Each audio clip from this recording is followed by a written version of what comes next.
Hello दोस्तों, नमस्कार दोस्तों। आज मैं आपको कृषि से संबंधित शानदार और रोचक जानकारी देने वाला हूं। अगर आप किसान हैं तो भी ये जानकारी महत्वपूर्ण है। अगर आप कृषि विद्यार्थी हैं या फिर आप लेखपाल यानी पटवारी की तैयारी कर रहे हैं तो भी आपके लिए महत्वपूर्ण है। और अगर आप कृषि से डायरेक्ट इनडायरेक्ट संबंध रखते हैं तो भी ये महत्वपूर्ण है। ये बड़ी ही शानदार और रोचक जानकारी है, मजा आएगा इसको देखने में। हम बात करेंगे सबसे पहले सजरा क्या होता है, खसरा क्या होता है, खतौनी क्या होता है और खेवट क्या होता है। इनके बाद हम बात करेंगे कृषि जो भूमि है उसको मापने की अलग अलग इकाई। उसके अलावा जमीन को जिराब जो होती है अपने जनरली क्या बोलते हैं, जरीब बोलते हैं जिसको। तो जरीब जो होते हैं उनसे जब मापते हैं तो कैसे मापा जाता है, इसके बारे में अपने कभी नेक्स्ट लेक्चर के अंदर डिस्कस करेंगे। बहुत तरह की जरीब्स आती है। सहानी जरीब जैसे यूपी वाले काम में लेते हैं, कई जगह अलग अलग 65 फीट की जरीब काम में लेते, 66 फीट की जरीब काम में लेते हैं, कहीं पे 55 फीट की जरीब काम में लेते हैं। अलग अलग नामों से जरीब होती है जिससे अपनी जमीन मापी जाती है। तो उसका डिस्कस तो हम कभी नेक्स्ट लेक्चर के अंदर करेंगे, लेकिन आज के इस लेक्चर के अंदर अपने बात करेंगे सजरा, खसरा, खतौनी और खेवट की। तो सबसे पहले अपने बात करते हैं सजरा। देखो सजरा क्या होता है, बड़ा ही सिंपल सा है। देखो जैसे किसी देश का नक्शा, किसी राज्य का नक्शा, किसी जिले का नक्शा, किसी तहसील का नक्शा, उसी तरह एक गांव का नक्शा होता है। जो गांव का नक्शा होता है वो पटवारी के पास या जिसको हम लेखपाल बोलते हैं उसके पास होता है। जो ये गांव का नक्शा होता है इसमें क्या होता है, ऐसे बहुत सारे खाने बने होते हैं। इन खानों को अपने लोकल भाषा में गांठ बोल देते हैं, बीघा नंबर बोल देते हैं, किला नंबर बोल देते हैं। आप जिस भी एरिया से हो, मैंने इतने शब्द बोले आप समझ गए होंगे। किसी गांव के नक्शे को अपने क्या बोलते हैं, सजरा बोलते हैं। क्या बोलते हैं अपने इसको, सजरा बोलते हैं। और ये नक्शा किसके पास मिलेगा, आपको पटवारी के पास मिलेगा। ठीक है, ये नक्शा छोटा भी हो सकता है, बड़ा भी हो सकता है, गांव पर निर्भर करेगा गांव का साइज क्या है। ठीक है, तो ये नक्शा आपको पटवारी या लेखपाल के पास मिलेगा। इसी को हम क्या बोलते हैं, सजरा बोलते हैं। इसमें बहुत सारे खांचे हैं, खाने हैं बहुत सारे। इन खानों को अपने गांठ, बीघा नंबर या किला नंबर के नाम से जानते हैं। ये जो है ये अपने पूरे गांव का मैप है, ये गांव का पूरे का पूरा दायरा है, इसलिए हम इसको चौहदी या हदबंदी या नक्शाबंदी भी कहते हैं। अगर आपको नक्शाबंदी की जरूरत पड़ती है, नक्शे की जरूरत पड़ती है, तो आप पटवारी के पास जाके ये नक्शा प्राप्त कर सकते हैं। इसके अंदर कितने खाने होंगे ये डिपेंड करेगा कि गांव कितना बड़ा है ना। बीघा नंबर, किला नंबर या गांठ है, जितने गांठ होंगे, जितने किले होंगे या जितने बीघे होंगे उतना ही ये नक्शा क्या होगा, बड़ा होगा। तो समझ गए होंगे आप सजरा क्या होता है। सजरा समझ गए ना। सजरे का मतलब क्या है, किसी गांव का नक्शा। नेक्स्ट है खसरा। देखिए खसरा क्या है, जैसे मैं ये बात कर रहा था, सजरा का जो एक खाना है यानी गांव के नक्शे का जो एक खाना है, पर्टिकुलर एक किला है, बीघा है या गांठ है, उसको हम क्या बोल देते हैं, खसरा बोल देते हैं। एक खसरे के अंदर इस तरह से 12 खाने बने होते हैं। एक खसरे में कितने खाने बने होते हैं, 12 खाने बने होते हैं। खसरा जो होता है वो सजरा से छोटा होता है, यानी बहुत सारे खसरे मिलकर क्या बनाते हैं, एक सजरा बनाते हैं।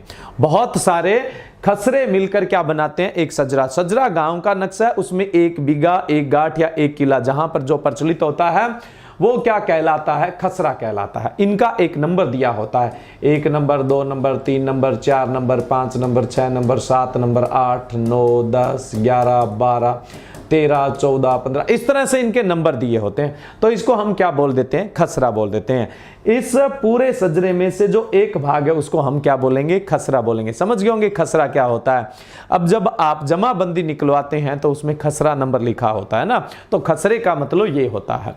नेक्स्ट अपने बात करें खतौनी। खतौनी शब्द आया खाते से, खाते से क्या बना, खतौनी बना। ठीक है, खतौनी को हम जमाबंदी भी बोलते हैं और इसके अलावा इसको अधिकार प्रलेख भी बोलते हैं। अधिकार प्रलेख, जमाबंदी या खतौनी। खतौनी क्या होता है, देखो मान लो किसी गांव के अंदर एक व्यक्ति है, उस व्यक्ति का नाम है मान लो राजकुमार। अब राजकुमार के पास क्या है, 3 जगह जमीन है। एक तो उसके पास है 4 नंबर खसरा, एक है 10 नंबर खसरा और एक है 16 नंबर खसरा। राजकुमार के पास 13 नंबर खसरा उसके अलावा एक 10 नंबर खसरा और एक कौन सा है 4 नंबर खसरा, उसके पास 3 खसरे हैं। तो किसी व्यक्ति के पास जितनी जमीन होती है, जो खसरा नंबर होता है उसको मिला के अपने क्या बोलते हैं, खतौनी बोलते हैं, जमाबंदी बोलते हैं। हो सकता है ये 3 क्रम से भी किसी आदमी के पास 1, 2 और 3 नंबर खसरा हो सकता है, अलग अलग भी, और हो सकता है एक ही खसरा हो, है ना। लैंड होल्डिंग यानी जो कृषि जोत का आकार होता है वो तो किसानों के पास अलग अलग, कोई बड़े किसान है, कोई छोटे किसान है। तो खतौनी क्या होती है, किसी व्यक्तिगत मैं बात करूं, यानी किसी व्यक्ति के पास जो खसरा है उसका जो खाता है, उसके पास कौन कौन सा खसरा है, किसी व्यक्ति के पास कौन कौन सा खसरा है, उसकी जो डिटेल होती है उसी को अपने क्या बोलते हैं, खतौनी, जमाबंदी या अधिकार परलेख बोलते हैं।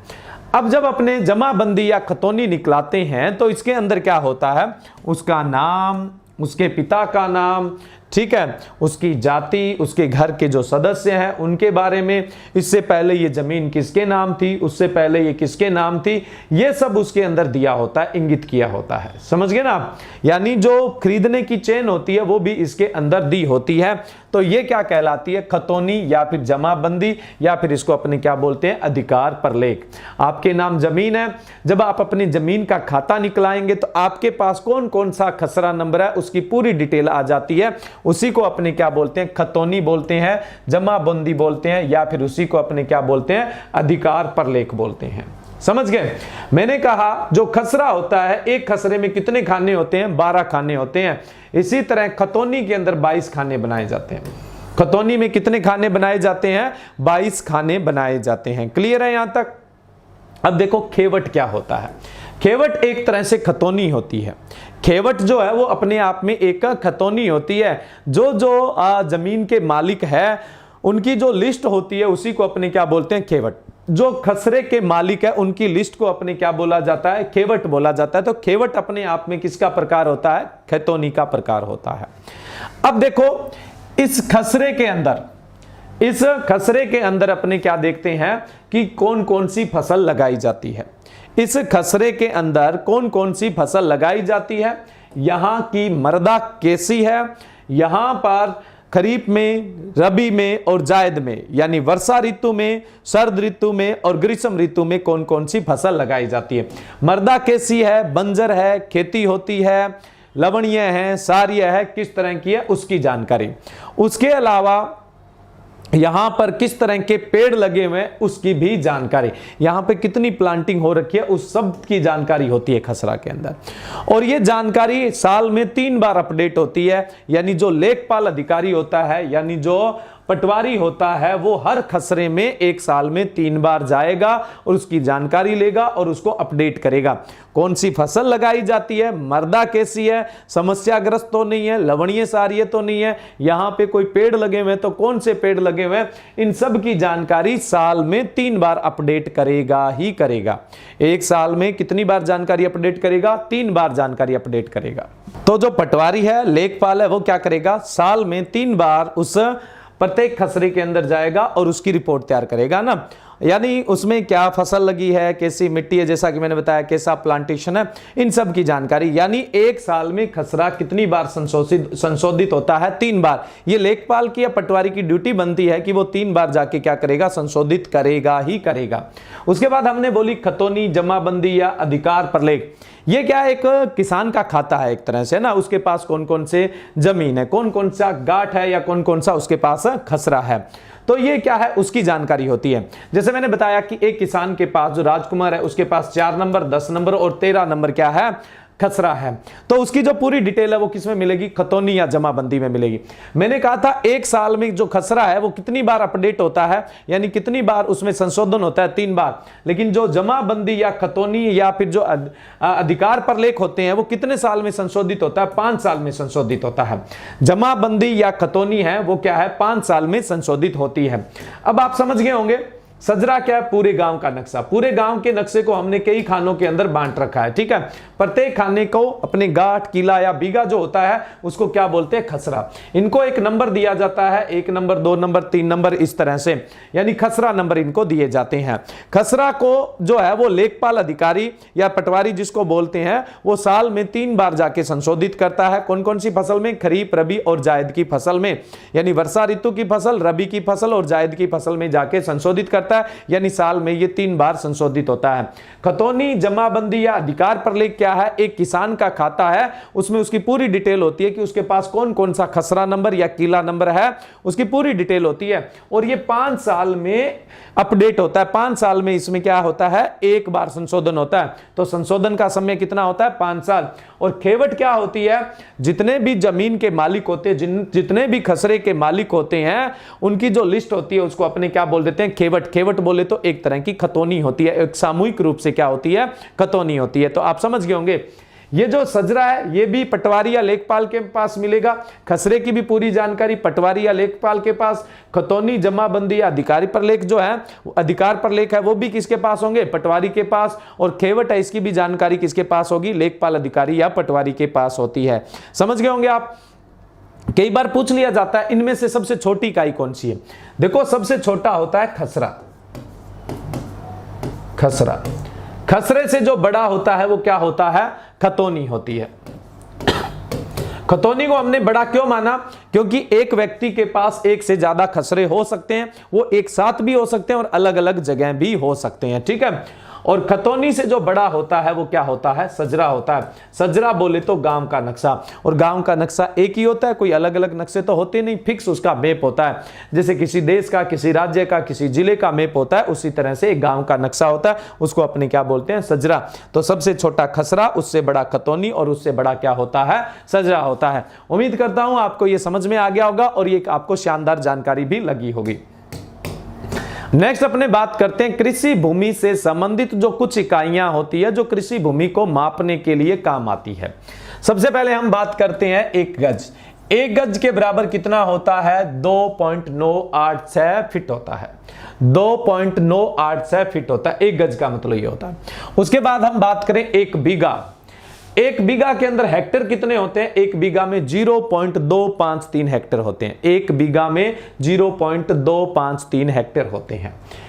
1 बीघा के अंदर हम गज बात करें तो 1 बीघे का मतलब होता है 55 गज इधर और 55 गज इधर।